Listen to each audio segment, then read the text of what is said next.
a si bien résumé le coordonnateur régional, M. Diagne. L'association a été créée en 2010 et reconnue plus tard en 2013. C'est une association, effectivement, comme il a dit, qui regroupe l'ensemble des militaires libérés ayant fait 2 ans de service et retournés également à leur foyer. L'objectif également, comme vous l'avez si bien posé, une question d'ailleurs très pertinente, c'est de voir éventuellement qu'est-ce qu'il faudrait faire pour que cette réinsertion ou la reconversion tant voulue soit transformée en réalité. Et alhamdoulilah, aujourd'hui, on peut rendre grâce à Allah et remercier effectivement l'État du Sénégal qui est en train de faire un grand pas pour que ces militaires libérés puissent recouvrer leur dignité, n'est-ce pas? Et également comprendre effectivement que être libéré ne doit pas être synonyme de société d'agents de sécurité ou d'être dans les sociétés de gardiennage. Qu'il y a d'autres perspectives, d'autres objectifs. En tout cas, les militaires libérés doivent être beaucoup plus ambitieux que d'être de simples agents de sécurité. Aujourd'hui, voilà, si vous le constatez bien, aujourd'hui, nous sommes à Thiès.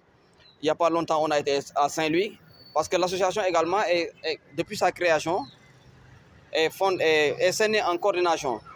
La coordination régionale de Thiès, il n'y a pas longtemps, a été formée par l'ADER et la 3FPT pour une éducation financière, en formation d'éducation financière. Aujourd'hui, nous sommes à Thiès pour une formation de 5 jours qui va tirer vers sa fin aujourd'hui même. Et quel domaine? Toujours en éducation financière. Okay. Après Thiès également, il y aura la région de Fatick et ensuite d'autres régions. En tout cas, aujourd'hui, l'objectif, c'est faire le maillage des 14 régions du Sénégal et trouver chaque militaire libéré dans son secteur, en tout cas dans sa région, dans son département, voir éventuellement comment il faudrait essayer de faire aujourd'hui pour l'aider, pour que cette reconversion et cette réinsertion puisse être une réalité. Dites-nous, où en êtes-vous avec ce processus de réinsertion? Depuis 2010, vous avez pu recaser combien de frères d'armes? Il y en a beaucoup qui ont été recasés. Parce qu'aujourd'hui, si vous constatez bien, l'agent de réinsertion sociale également est en train de faire un travail colossal. Il n'y a pas longtemps, aucun militaire libéré ne pouvait te dire où se situe l'agent de réinsertion sociale.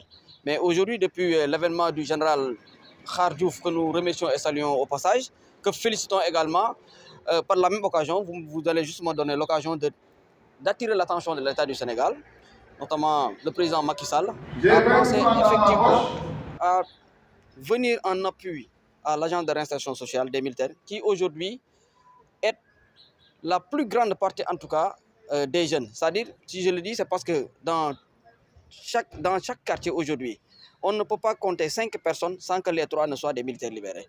Donc je pense qu'aujourd'hui, aider cette agence, c'est aider également les militaires libérés. Mais également, aider l'association des militaires libérés également, c'est aider les militaires libérés au plus profond, n'est-ce pas, coin et recoin de ce pays. Est-ce que vous vous intéressez également à l'auto-emploi? Absolument. On est intéressé. Mais cependant, aujourd'hui, ce qu'on s'est dit, c'est qu'il faut une bonne organisation pour que l'État du Sénégal, l'État en tout cas, puisse venir en aide à ces militaires libérés. C'est ce que nous avons compris aujourd'hui. Dans chaque région, on sait dans chaque région qu'est-ce qu'il est possible. En tout cas, quel projet serait le mieux pour que ces militaires libérés puissent vivre de manière décente. Aujourd'hui, par exemple, quand on prend l'exemple de Kolda, la région à laquelle nous avons posé, quand l'association a posé la question aux militaires libérés, dans quel secteur voudriez-vous que l'État vous appuie aujourd'hui, en passant par l'association des militaires libérés? Ils nous ont parlé de la pisciculture. Donc cela veut dire aujourd'hui que les militaires libérés sont devenus beaucoup plus ambitieux et ils savent véritablement ce qui les attend et ils veulent également continuer à apporter en tout cas leur contribution au développement de ce pays. C'est-à-dire, l'association également, c'est une réponse pour ceux qui pensent que après 2 ans de l'armée, c'est fini. On ne peut plus revenir, on ne peut plus rebondir.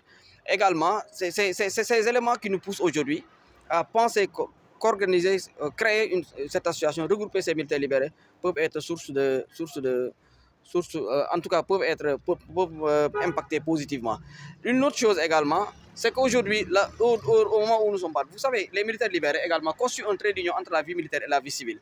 C'est-à-dire, cette manque de confiance, en tout cas cette rupture de confiance qu'il y a entre les populations et les forces de défense, de sécurité, en tout cas l'armée en général, les militaires libérés, je pense qu'ils peuvent apporter